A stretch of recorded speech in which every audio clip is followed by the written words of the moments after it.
The plane buzzed with nervous energy. It was a full flight, everyone packed in tight. People shuffled, finding their seats. In row 15, a woman settled in, her face pinched with annoyance. Across the aisle, a young black man in uniform took his seat. He was a soldier heading home. He wore his fatigue uniform, a symbol of service and sacrifice. He sat calmly, eyes closed, preparing for the long journey ahead. The woman, eyes narrowed, watched the soldier. She muttered under her breath, her words laced with prejudice. "Why is he sitting here? He should be in the back with his own kind." Her voice, though hushed, carried. The soldier heard her, his eyes snapping open. He turned his head, meeting her gaze. His expression remained unchanged, a mask of stoic calm. The woman, emboldened, continued her tirade. "People like you shouldn't be allowed on planes with decent folk." Her words dripped with venom. The soldier, however, didn't react. He simply looked at her, his silence speaking volumes. He refused to dignify her hate with a response. His composure, his quiet strength spoke louder than any words could.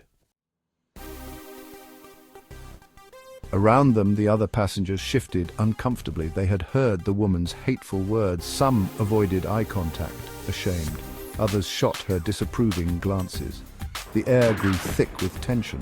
The flight attendant, alerted to the commotion, hurried over. Her eyes widened as she witnessed the scene unfolding before her. Whispers erupted throughout the plane. "Did you hear what she said?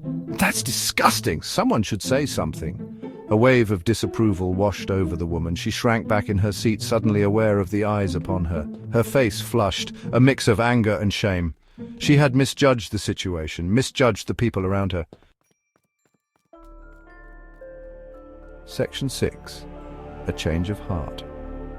The next day, the woman woke up with a heavy heart. The events of the previous day replayed in her mind, each scene a fresh wave of shame. She had been hateful, prejudiced, and cruel.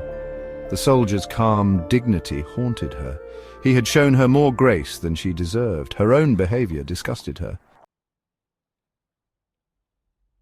Section 7. The weight of regret. Regret washed over her, a bitter tide. She realized the depth of her prejudice, the ugliness she had harbored. The soldier, a protector of her freedom, had been met with her hate. She had judged him based on the color of his skin, not the content of his character. The realization was a painful awakening. Section 8. Facing the consequences. News of the incident spread, fueled by social media. The woman, her face plastered across the internet, became a symbol of hate. She lost friends, her reputation tarnished. The consequences of her actions, swift and severe, were a harsh lesson. She had to live with the weight of her words, the knowledge of the pain she had caused. Section 9. A lesson learned. The incident on the plane served as a stark reminder. Racism, prejudice have no place in our society. Respect, empathy, these are the values we must strive for. We must judge individuals by their character, not by their color or creed. This is the lesson we must learn, the path we must choose.